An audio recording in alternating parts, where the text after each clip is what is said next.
everyone, Amy here. I've been getting some questions about the reading matrices that you guys are starting to do this week, and so I just wanted to create a short little video here to give you some more instructions on how to do those. I have created a sample reading matrix for a chapter of the book that we are not actually going to be working with, which is chapter 13.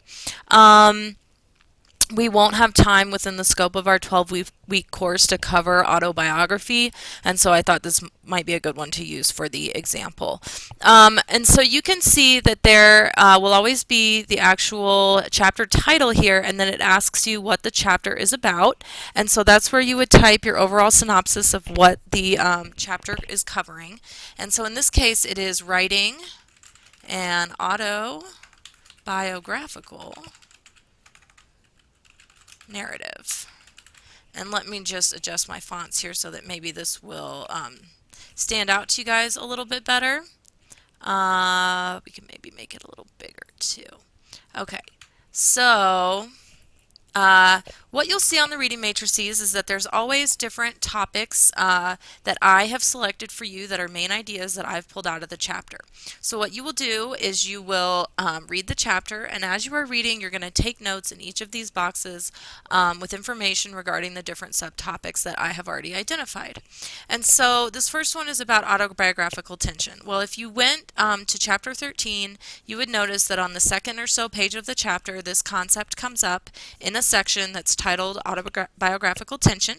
And so I would read through that section, and then I would just type in the information into each of the bubbles. So, for example,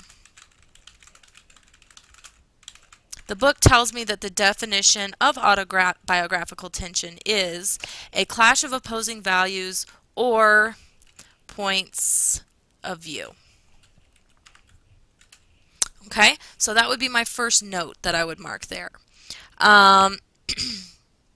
Also, it says in that section to write according to a story and not an and then chronology, so that it becomes more of an interesting narrative as opposed to just and then this happened and then this happened and then this happened kind of thing. Okay, and then another thing that I notice in this section is that, let's see, this is similar to a risky thesis statement in more academic writing, which is another thing that the book tells me about this type of element in autobiographical writing. And then finally, the last thing I might say is that the tension is resolved when the narrator experiences a moment of insight. And I don't know why this is trying to be double spaced, but let me just fix that. Okay, so it all fits. Okay, so then I would do the same thing for each of the other columns. So I notice that the next section is about literary elements, and one of them that it talks about is plot, which it says is the basic action of the story.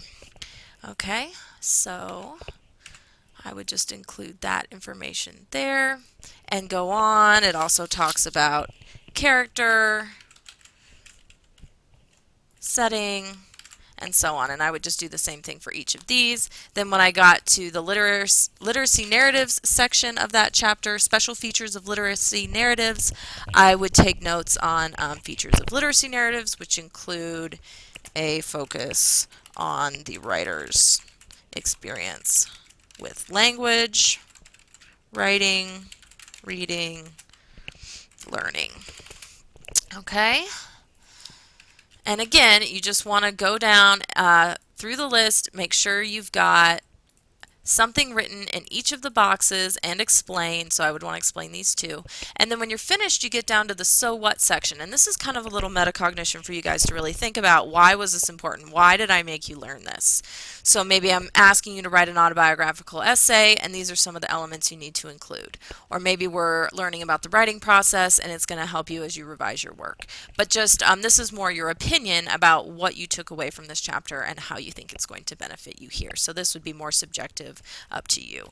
I know now that I will have to use tension to move the story forward as I am writing my autobiography in order to keep my readers interested, or whatever you took away from that chapter. Now, don't forget, you do have a reading matrix rubric. So if you go back to our classes, D2L Shell, go to Content, go to the Week 1 Getting Started module. You can see all the way down, and this is included on the introductory video, there's your reading matrix rubric, and you can open it up here, and it shows you that you have to have at least 3 pieces of in-depth note-taking information, as well as insightful, is about, at the beginning, and so what sections at the end. And then it kind of goes down from there, whether you're including fewer pieces of information in each note-taking column, or if you have failed to attempt either the is about section at the beginning or the so what section at the end. So don't forget, you have this is about, telling us what the overall chapter is about, and so what at the end, and then at least 3 of these filled in to get your full points. Okay, so if you have any other questions about that, please let me know, and I look forward to reading your notes that you take this week. Thank you.